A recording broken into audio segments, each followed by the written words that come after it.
brought to you by Silver Pumps and Motors.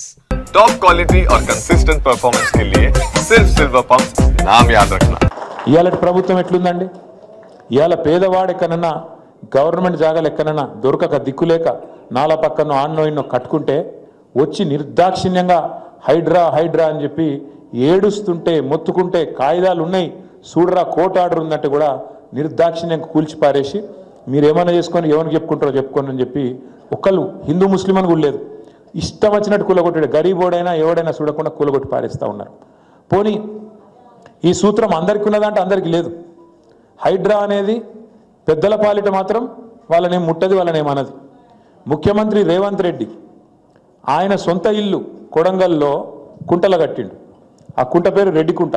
Kodangal ఆయన ఇల్లు ఎక్కడైతుందో కుంటలు ఉంటుంది ఇల్లు, ఆయన ఉండే ఏరియా పేరే రెడ్డి కుంట.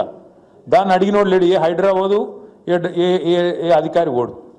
వాళ్ళన్న తిరుపతి రెడ్డి, రేవంత్ రెడ్డి వాళ్ళన్న తిరుపతి రెడ్డి దుర్గం చెరువు FTL లోపల కట్టిండు ఇల్లు.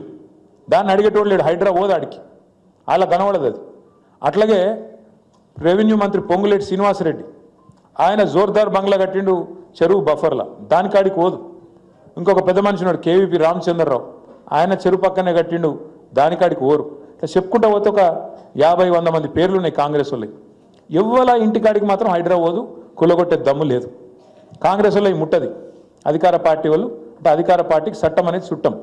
గరీబ్ వాళ్ళకి మాత్రం హైడ్రా అనేది ఒక భూతంలాగా మీదపడి ఇవాళ ఎక్కడ పడితే అక్కడ విచ్చలవిడిగా సాటర్డే సండే వచ్చిందంటే చాలు కోర్టు బంద్ ఉంటే కోర్టు ఇప్పటికి 100 సార్లు చెప్పింది ఇట్లాంటివి చేయకూరి, మీరు నోటీస్ ఇయ్యండ్రి, మీరు కరెక్ట్గా పద్ధతి ఫాలో కండి అంటే అవేం చూస్తలేరు, ఇష్టం వచ్చినట్టు కొట్టుకుంటూ పోతుంది.